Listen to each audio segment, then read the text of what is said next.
This is a copy of the letter that I sent to President Trump, November 21st, 2019. Dear Mr. President Donald J. Trump, greetings. If you are holding this letter in your hands, that means that it was not intercepted. That's good. My name is Nisim R. Lopez. I'm a 43-year-old Cuban-American artist based in Cutler Bay, Florida. I am contacting you in order to denounce a hideous crime that is being perpetrated against me here in USA, contract stalking and electronic harassment sponsored by corrupt folks in positions of power. Yes, I am a watch-listed individual, a silent hit. I am an unwilling participant in an experimental government torture program. I've been experiencing organized harassment sponsored by the authorities since January of 2011 until the present. This thing ruined my life. You might be saying to yourself, what exactly is organized harassment? Well, this is not easy to explain. Covert harassment, organized group stalking, community-based mobbing, or managed aggression is pretty much a form of political repression, extrajudicial punishment. Organized stalking is a secret program of the U.S. government designed to destroy targeted individuals emotionally and psychologically through dark neurolinguistic programming and negative aversive stimuli, trauma-based conditioning. We're talking here about a multi-layered interagency program. Law enforcement is behind this, the intelligence community is behind this, and contractors are behind this as well. Yes, we're talking here about the Fusion Center Crime Syndicate, DHS, the FBI, the high-tech militarized police, and the private sector.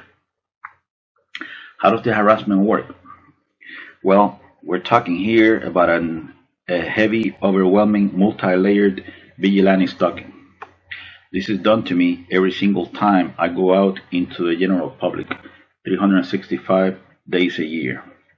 The unjust, systematic harassment is done by a group of people in an organized fashion, using unethical means to torment, preoccupy, agitate, intimidate, and terrorize the isolated victim all the time, no matter where he goes.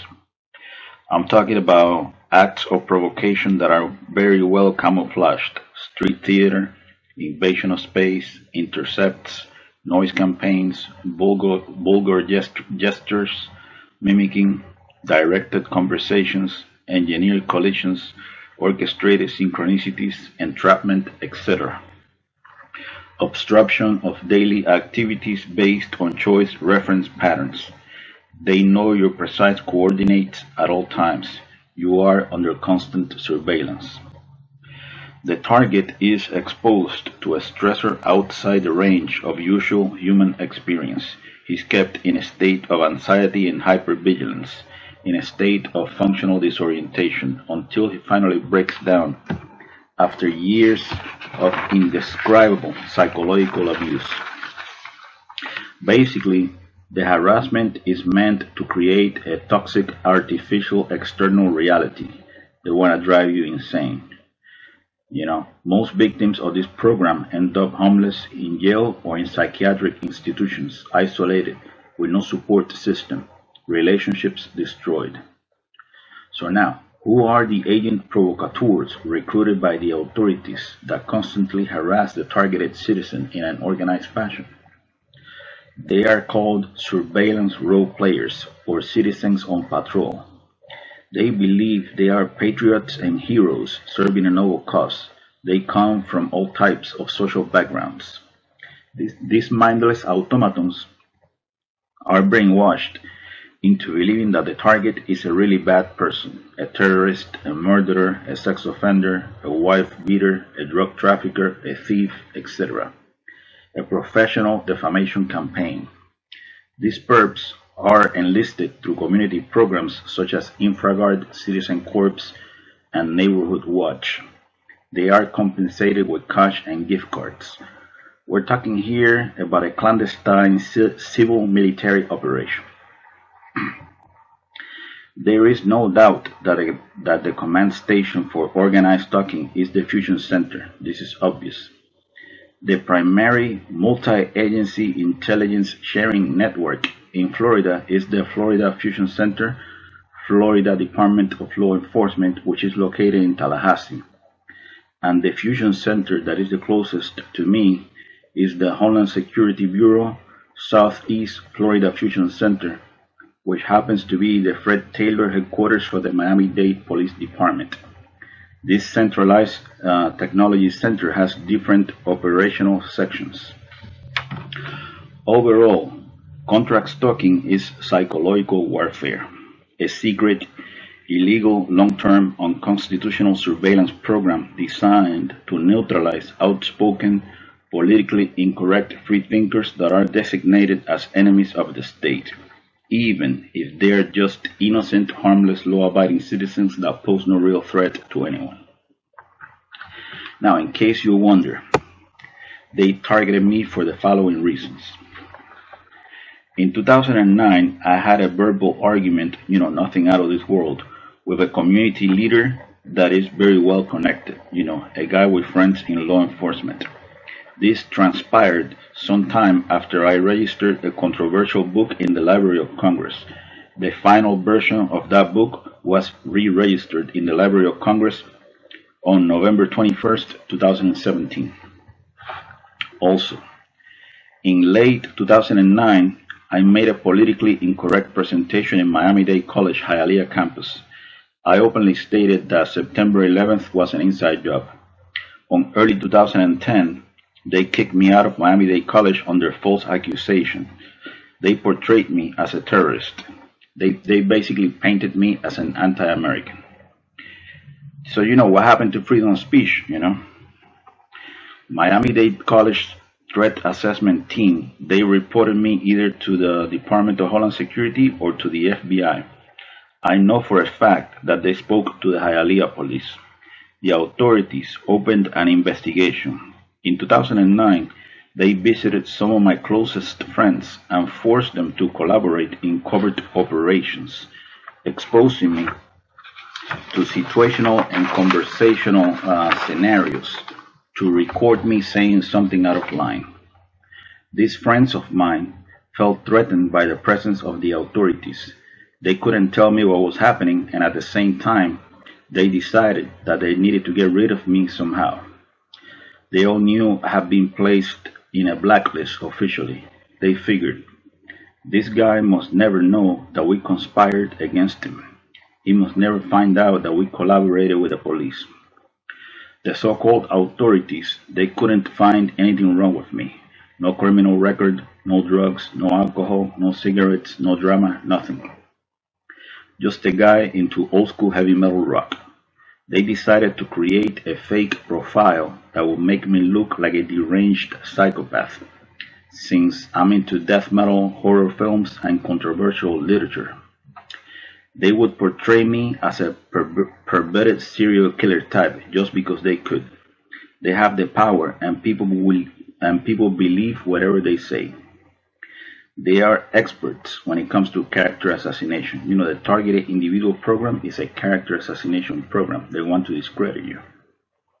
So, on January of 2011, I began experiencing heavy, overwhelming, multi-layered, coordinated stalking.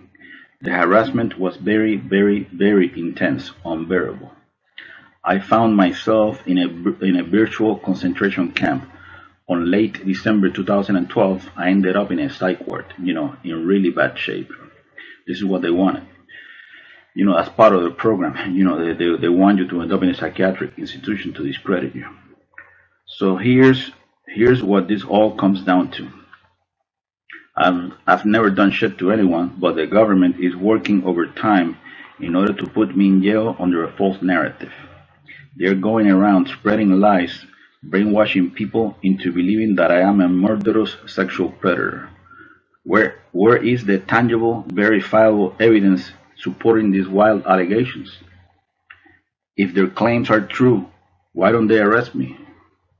They harass, isolate, and terrorize innocent people, but they protect criminals like the Hialeah cop Jesus Jesse Menocal Jr., who sexually abused a 17-year-old girl a few years back. This happened in Hialeah, Miami, Florida. How come they don't put this guy in the targeted individual program and force him into involuntary celibacy? Aren't they vigilante hunters trying to make the world a better place? Mr. Menocal, he's the son of a retired police chief. That explains everything, you know. Ese es de los de ellos. Ese es el bueno. It is clear to me that these people in law enforcement and the intelligence community are crooked, for damn sure. So, you know, and then I say this. So, the leader of clandestine operations in the CIA, Elizabeth Kimber, she doesn't know anything about this nasty mind control behavioral modification program. General John W. Raymond, commander of the Air Force Space Command, he doesn't know anything about satellite weaponry and microwave bullets. The director of the Defense Intelligence Agency, Robert P. Ashley, he doesn't know anything about remote neuromonitoring and synthetic telepathy. The principal deputy director of National Intelligence, Susan M. Gordon, she doesn't know that targeted individuals are being tortured with directed energy weapons, forced to lash out. The director of the National Security Agency, Paul M. Nakason, he doesn't know anything about signals intelligence EMF scanning networks, you know. The Assistant Attorney General of the National Security Division, John Charles Demers of the Department of Justice, he doesn't know anything about this legalized lawlessness. The director of the FBI's Terrorist Screening Center, Charles H. Cable, he doesn't know this horrendous surveillance abuse is taking place. The Undersecretary of Homeland Security for Intelligence and Analysis, David J. Glow, he doesn't know anything about this black ops. Of course, they all know this is going on. This is an unacknowledged special access program funded by the CIA, a military neuroscience experiment. They spend approximately $1 million a year on each subject, on each targeted individual. They got mainstream media on a leash so that they don't spill the beans. The media outlets don't have a problem legitimizing the stories of U.S. diplomats harassed with microwave weapons in Cuba and in China. Yet, they refuse to validate the testimony of thousands of U.S. citizens that are being tortured with organized stalking and electronic assaults. The puppet masters behind this personality disintegration program will do anything in order to justify a multi-billion-dollar national security counterterrorism corporate military intelligence police state complex. Multi-billion or multi-trillion? Who knows, you know? I know for a fact that weapons manufacturers like Lockheed Martin benefit from this. One thing I do know for sure, this is a human rights injustice beyond words. These are war crimes. So, Mr. President, I would like for you to think about something. The shadow government deep state criminal cabal is torturing me with classified military technology. They have me on remote neuromonitoring. I've been implanted with highly advanced nanotechnology that resonates with my biofrequency, so they have access to my unique brain signature. This is how they know my precise coordinates at all times. This means that a guy sitting in front of a monitor in the RTCC section of the Homeland Security Bureau, Southeast Florida Fusion Center, can see my decoded thoughts in real time, audio-visual info in digital format. Not only that, handlers can also implant words, phrases, images, impulses, and videos into my psyche, especially when I'm asleep. This is called artificial telepathy. They do this to me every night, 365 days a year, a mind rape operation. They implant images of unnatural things, you know. Their long-term goal is to modify me against my will and to turn me into an abomination. a bizarre re-education strategy, induced atrophy. All my psychic data is uploaded into their AI supercomputer that predicts behavior based on past choices. Basically, I'm a guinea pig, an expendable biospecimen in a secret military experiment. EEG heterodyning, that's electroencephalogram heterodyning, mind cloning. And then I continue saying this. If they are doing this to me and I am a nobody, because technically I'm a nobody, I'm just an average citizen. If they are doing this to me and I am a nobody, what's stopping the CIA from spying on your very thoughts, Mr. President? Think about it. You're the President of the United States, the most powerful man in the world. All they really need in order to put you on remote neural monitoring is a sample of your DNA. They implant the human test subject with highly advanced nanotech. Once they get that DNA sample, they have access to your unique brain signature, which operates as an email address pretty much, biotelemetry, transmitter, receiver, brain-to-computer interface, integration completion. They have a digital map of your brain, computer-generated brain mapping. This futuristic technology of DARPA flavor is so powerful that they can even use it to control sleep patterns. They can deprive you of sleep if they want to. They can inflict pain in any part of the body. They can also eliminate a person with an artificial heart attack that generates no forensic evidence. So, we're talking here about an otherworldly technology that is years ahead of what people know. Black magic at the governmental level, Minority Report type of shit, Mr. President, the corrupt folks behind this interagency program must be exposed. They are trafficking the brainwave signatures of illegally targeted citizens. Keep in mind that there are thousands of targeted individuals in USA. I'm not the only one. Thank you so much for your time, Mr. President. I apologize for any inconvenience. Please help me. Bye. Signed, Mr. Nisin R. Lopez, Truth Seeker. Wish me luck.